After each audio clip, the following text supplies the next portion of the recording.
Bonjour, je suis Juliette du think tank Connexion. Je suis avec Thomas Chastain de Parents Futur. Thomas, je voulais qu'on réagisse à ta dernière newsletter. Tu parles dans ta newsletter de l'évolution soudaine de Nvidia, qui passe de critiquer Anthropic à investir jusqu'à 10 milliards. Comment tu peux nous expliquer ce revirement de situation? Salut Juliette, bah oui, merci. Moi aussi, j'étais le premier surpris parce que dans une précédente newsletter, je partageais une première info. C'était Jensen Huang, le CEO fondateur de Nvidia, qui expliquait qu'il était en complet désaccord avec tout ce que Dario Amodei, donc le CEO cofondateur d'Anthropic, tout ce qu'il pouvait dire, qu'il était aligné en rien avec tout ce qu'il pouvait dire ou faire.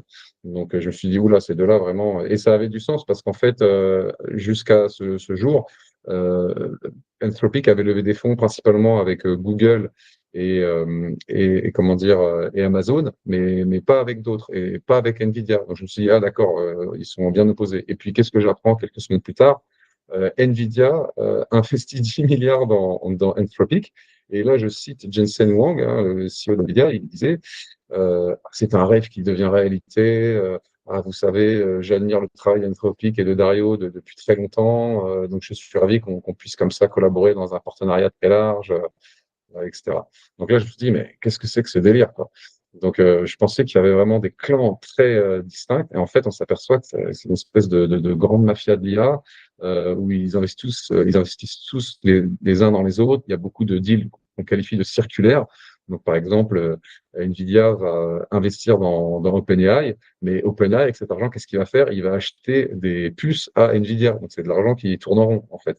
Et donc, c'est pour ça que beaucoup de gens parlent de bulles et une bulle qui pourrait éclater. Et si elle éclate, ça vient impacter évidemment la valorisation de toutes ces entreprises, qu'elles soient d'ailleurs cotées en bourse ou pas.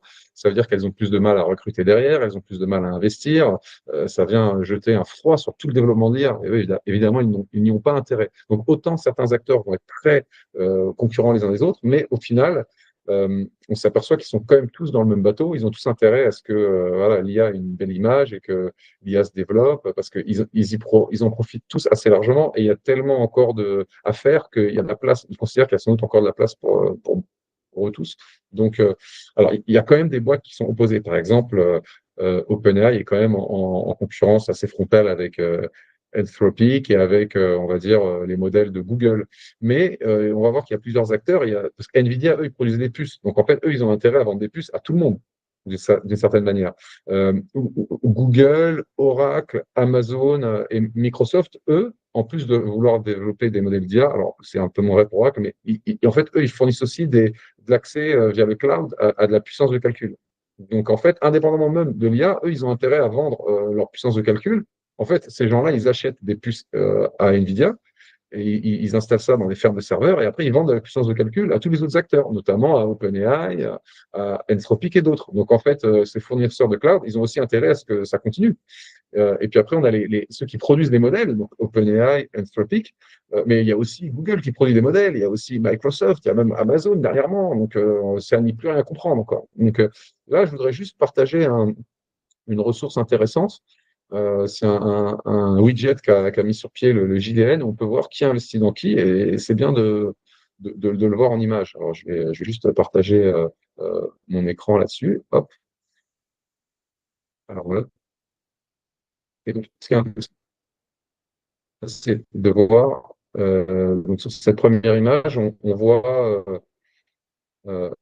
hop, on peut voir donc les investisseurs en haut, donc les individus, hein, mais qui sont aussi en gros les patrons des plus grandes boîtes de la tech, hein, Jeff Bezos, Amazon, Larry Ellison, Oracle, Mark Zuckerberg, Facebook, Elon Musk, bon voilà, Jensen Huang, c'est Nvidia, et les grands fonds d'investissement tout en haut.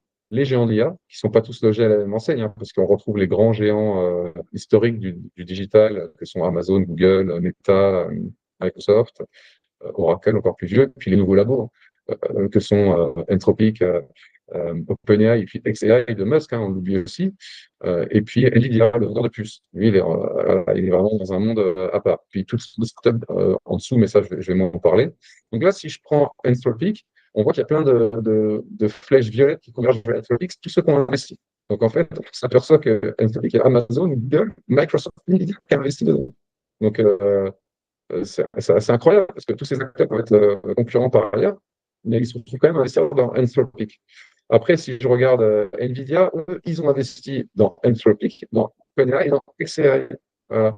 Donc, ils ont investi dans tous les nouveaux labos. Bah, alors là, à la limite, ça a du sens aussi parce qu'ils fabriquent des puces qui coûtent à tous ces acteurs derrière. Donc, en fait, en investissant ces boîtes avec l'argent levé auprès d'NVIDIA, bah, viennent retourner vers NVIDIA pour acheter ces puces. Donc, vraiment, il y a de la consanguinité évidente ici.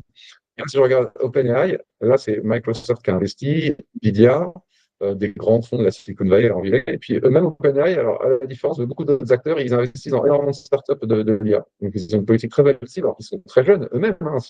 C'est une énorme startup, OpenAI. Et bien, ils investissent dans plein d'autres startups. Donc, on a un monde, comme je disais, très consanguin, où tout le monde investit à peu près dans tout le monde.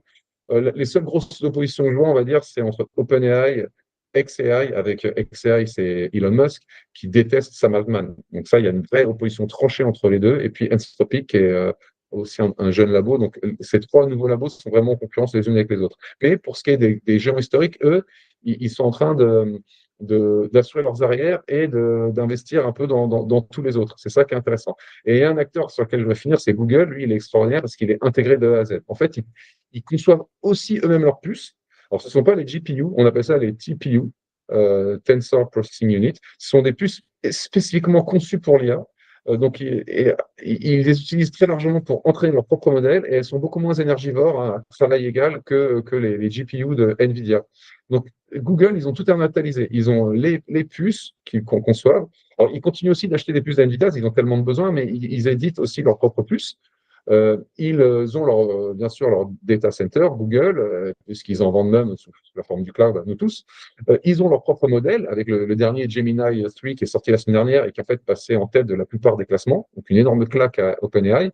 Et puis, ils ont les produits finaux qu'on utilise tous, YouTube, Search. Donc, ça leur permet d'écouler l'IA. C'est vraiment leur force. Donc, je trouve que c'est un acteur vraiment unique, Google. Et je pense qu'il ne faut pas sous-estimer Google dans cette course de l'IA. Là où tous les autres sont présents à un, voire deux étages, eux, ils sont présents à tous les étages Google. Donc, OpenAI a du souci à se faire. Et d'ailleurs, OpenAI, dans une note en interne, Sam Altman, là, il a expliqué que, attention, alerte rouge, la sortie du dernier modèle de Google rebattait les cartes et qu'il fallait se réveiller. Et que autant ils ont eu une énorme croissance cette année de leurs revenus, autant ils n'étaient pas aussi certains d'avoir la même croissance l'année prochaine. Alors qu'en fait, ils ont tellement levé de fonds pour déployer on va dire, de la puissance de calcul que si leurs revenus ne continuent pas de croître de façon effrénée, ils vont avoir de gros problèmes financiers, OpenAI. Et certains disent d'ailleurs qu'il y a un vrai risque ici. Alors, comme ils ne sont pas en bourse, ça affecte indirectement la bourse. Mais comme ils achètent énormément, notamment Nvidia, qui lui est en bourse, enfin, tout ça est lié. Donc, il peut avoir un impact sur les cours de bourse. Et la grande question du moment, c'est est-ce qu'il y a une bulle? Est-ce que la bulle va éclater? Un sujet dont on pourra reparler peut-être dans une autre vidéo. Voilà. Ok, merci beaucoup. Oui, c'est vrai que c'est assez drôle parce que ils font tous la course, mais en fait, ils Tout sont à tous fait. liés, quoi. Ils se permettent tous d'avancer les uns Ben, je les t'en autres. prie, et juste le dernier point là-dessus, Merci c'est beaucoup, en tout qu'ils cas. font toute cette course et en chemin, l'IA est en train de devenir une commodity, c'est-à-dire qu'elle coûte de moins en moins cher pour nous, utilisateurs finaux, qu'on soit des individus ou des entreprises. Donc les grands gagnants dans cette histoire, ce sont encore une fois ceux qui utilisent l'IA en fin de course, qui profitent d'une IA toujours meilleure, toujours moins chère. Donc ils sont loin de pouvoir capturer toute la valeur créée en fait. Ils créent de la valeur, mais finalement, elle nous parvient à nous, utilisateurs, pour notre plus grand plaisir, d'une certaine manière. Bah, c'est parfait. Merci beaucoup. Allez, je t'en prie.